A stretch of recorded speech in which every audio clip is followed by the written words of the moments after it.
Shalom Bapak Ibu Saudara dikasih Tuhan, senang kita bisa kembali bersama-sama dengan Back to Bible Indonesia untuk belajar firman Tuhan per perikop. Bapak Ibu Saudara, kita sudah masuk di perikop yang baru dari Injil Markus.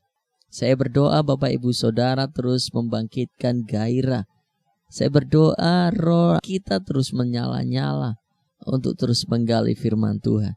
Saya berdoa Bapak Ibu Saudara menangkap setiap kebenaran yang akan memerdekakan setiap kita. Haleluya. Mari kita baca di kitab Markus pasal yang pertama, ayat yang pertama sampai yang ke-8. LAI memberikan sebuah tema, Yohanes Pembaptis. Mari kita baca bersama-sama. Inilah permulaan Injil tentang Yesus Kristus, Anak Allah. Seperti ada tertulis dalam kitab Nabi Yesaya, lihatlah aku menyuruh utusanku mendahului engkau. Ia akan mempersiapkan jalan bagimu. Ada suara orang yang berseru-seru di padang gurun. Persiapkanlah jalan untuk Tuhan, luruskanlah jalan baginya. Demikianlah Yohanes Pembaptis tampil di padang gurun dan menyerukan, bertobatlah dan berilah dirimu dibaptis, dan Allah akan mengampuni dosamu. Lalu datanglah kepadanya orang-orang dari seluruh daerah Yudea dan semua penduduk Yerusalem, dan sambil mengaku dosanya, mereka dibaptis di sungai Yordan. Yohanes memakai jubah bulu unta dan ikat pinggang kulit, dan makanannya belalang dan madu hutan. Inilah yang diberitakannya. Sesudah aku akan datang, ia yang lebih berkuasa daripadaku. Membungkuk dan membuka tali kasutnya pun aku tidak layak. Aku membaptis kamu dengan air, tetapi ia akan membaptis kamu dengan Roh Kudus. Haleluya. Mari kita berdoa. Roh Kudus, tolong kami singkapkan segala rahasia yang tersembunyi, supaya kami boleh dimerdekakan oleh firman-Mu. Bapa, dalam tuntunan-Mu kami menyerahkan seluruh hidup kami. Bentuk kami seperti yang Bapa mau. Di dalam nama Tuhan Yesus kami siapkan hati kami untuk mendengar firman-Mu. Haleluya. Amin. Saudara-saudara yang kasih Tuhan, perhatikan ayat yang pertama. Inilah permulaan Injil tentang Yesus Kristus, Anak Allah. Injil Markus mendahului pembukaan kitab ini dengan menekankan bahwa Yesus Kristus adalah pokok dari apa yang ditulis oleh Markus. Bahwa Yesus adalah Anak Allah. Bahwa Yesus menjadi pusat terhadap pemberitaan Markus. Apa yang ditulis oleh Markus semuanya mengarah untuk hormat dan kemuliaan Tuhan. Semuanya berporos kepada Kristus. Seharusnya kita sebagai orang-orang percaya haruslah seperti itu. Apapun yang kita kerjakan dan kita berbuat, maka haruslah tetap berporos kepada Injil Kristus. Kristus harus menjadi pusat dari setiap tujuan, kerinduan, dan keinginan kita. Apapun yang kita lakukan haruslah berfokus, berpusat untuk hormat dan kemuliaan Tuhan. Ayat yang kedua ditulis begini. Seperti ada tertulis dalam kitab Nabi Yesaya. Inilah aku menyuruh utusanku mendahului engkau. Ia akan mempersiapkan jalan bagimu. Sebelum Yesus tampil di hadapan banyak orang untuk membawa kabar baik. Sebelum Yesus masuk dalam dunia pelayanan dan menyampaikan pribadinya, dirinya sebagai sebuah kabar baik. Alkitab menulis untuk memulai sebuah pelayanan maka perlu ada yang namanya persiapan. Persiapan itu selalu berfokus pada tujuan sebelum kita melakukan setiap tugas pelayanan. Di ayat yang kedua dan ketiga dikatakan Nabi Yesaya berbicara tentang pribadi Yohanes Pembaptis. Seorang yang Tuhan persiapkan untuk mendahului Yesus, mempersiapkan jalan bagi Kristus.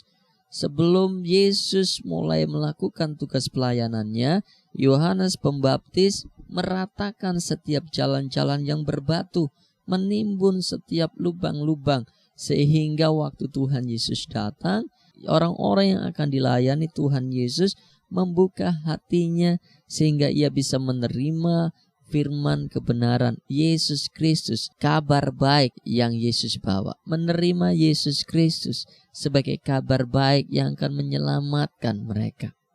Hal yang kedua yang kita bisa dapat dari ayat ini adalah persiapan itu merupakan sesuatu yang penting sebelum kita melakukan sesuatu.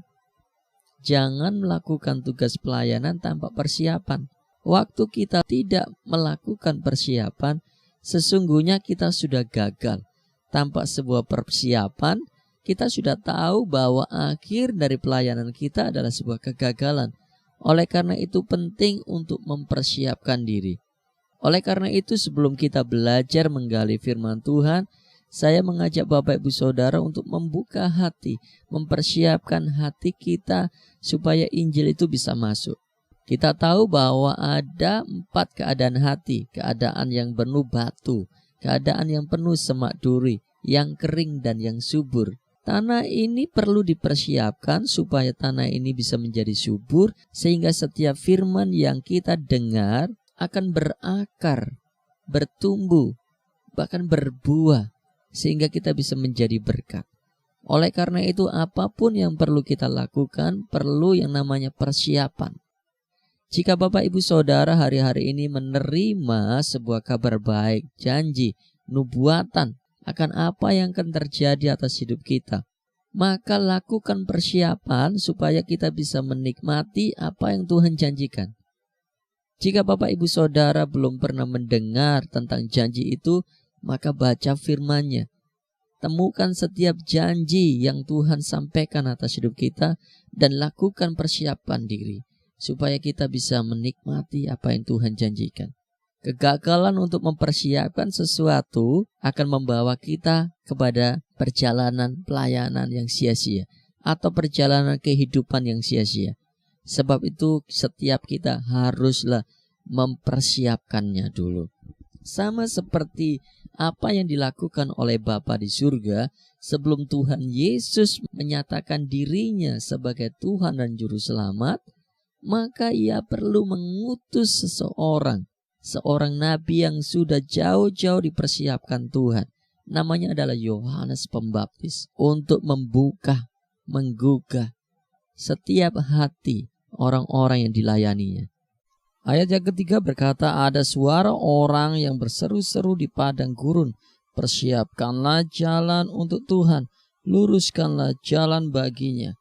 Bapak Ibu Saudara dikasihi Tuhan, sebenarnya keadaan dunia ini digambarkan seperti orang-orang yang sedang berada di padang gurun. Ada kegersangan dalam hati, ada fata morgana pikiran dalam hidup mereka. Mereka tidak tahu tentang arah dan tujuan mereka.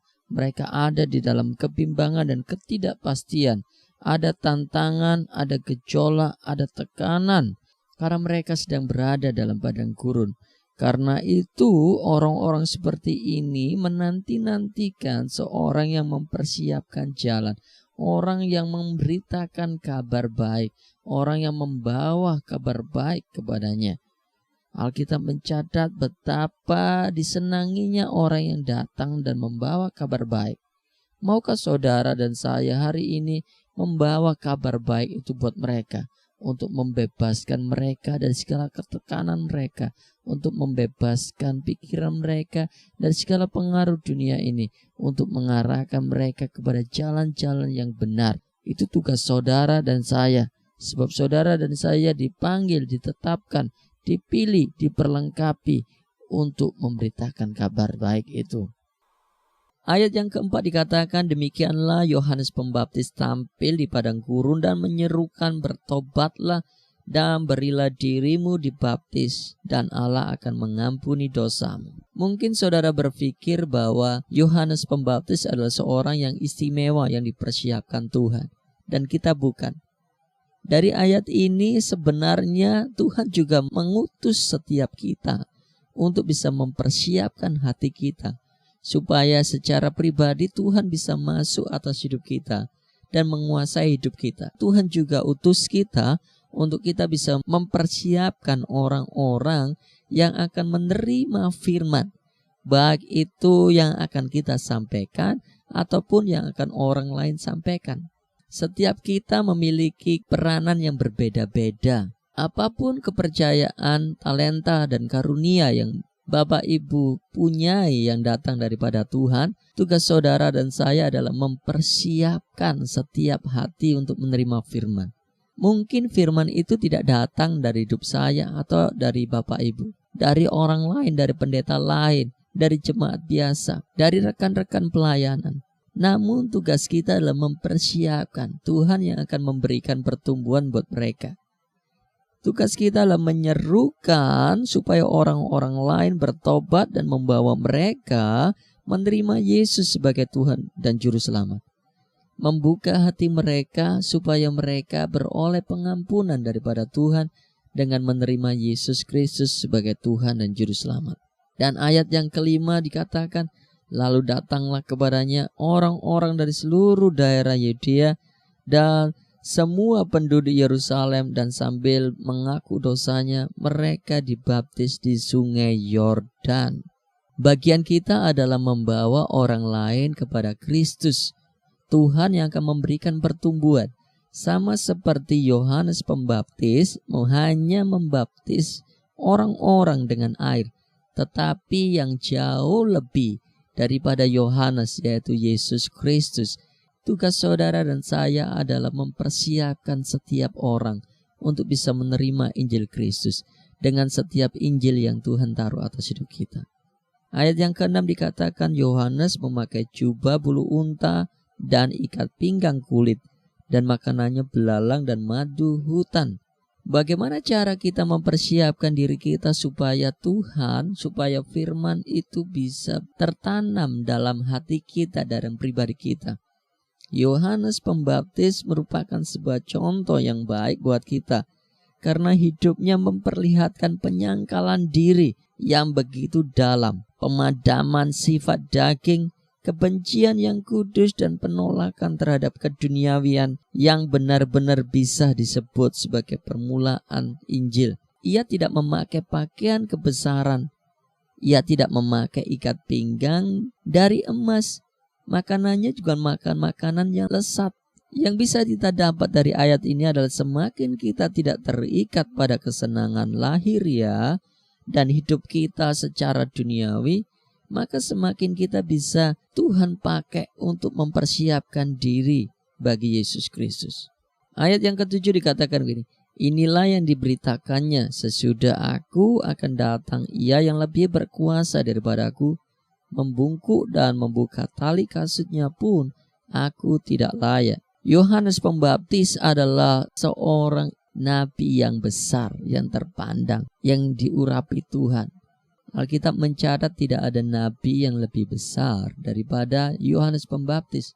Namun ia menunjukkan kerendah hatiannya, bahwa ia tidak layak untuk menerima sesuatu yang hanya bagi Tuhan. Perlu diingat Bapak Ibu Saudara, bahwa setiap kita dengan banyaknya talenta yang Bapa percayakan buat kita, dengan banyaknya karunia yang Tuhan percayakan buat kita, dengan kepercayaan yang besar yang Tuhan berikan buat kita untuk melayani, maka Kristus haruslah menjadi pusat. Yesus haruslah menjadi tokoh utama. Kita harus semakin turun dan Yesus harus semakin dimuliakan, ditinggikan atas hidup kita. Yang ayat ke-8, aku membaptis kamu dengan air, tetapi ia akan membaptis kamu dengan Roh Kudus. Seperti tadi yang saya sampaikan, bahwa bagian kita adalah mempersiapkan supaya orang-orang boleh terbuka dengan Kristus dan menerima Yesus sebagai Tuhan dan Juru Selamat. Bagian Tuhan adalah mengampuni, mengubahkan, membentuk, dan mempersiapkan orang tersebut untuk menjadi alatnya Tuhan. Bapak Ibu Saudara, saya akan simpulkan apa yang kita pelajari dari ayat ini dalam beberapa hal. Yang pertama adalah Bapak Ibu Saudara adalah alat Tuhan untuk mempersiapkan Kristus nyata atas hidup saudara maupun atas orang-orang yang Bapak Ibu Saudara layani. Pertama-tama haruslah mulai dari pribadi kita. Persiapkan hati kita, jauhkan diri kita dari keduniawian, dari keserakahan, dari kenajisan. Dan biarkan kekudusan itu berlimpah atas hidup kita. Kesetiaan, ketaatan akan firman-Nya. Setelah itu baru kita mempersiapkan orang lain untuk orang lain boleh menerima Kristus sebagai Tuhan dan Juru Selamat. Yang kedua adalah Tuhan menaruh firman-Nya dalam loloh hati kita. Dan itu begitu dekat dengan mulut kita. Karena itu serukanlah kabar baik. Serukanlah kabar pertobatan. Serukanlah kabar pengampunan lewat Yesus Kristus.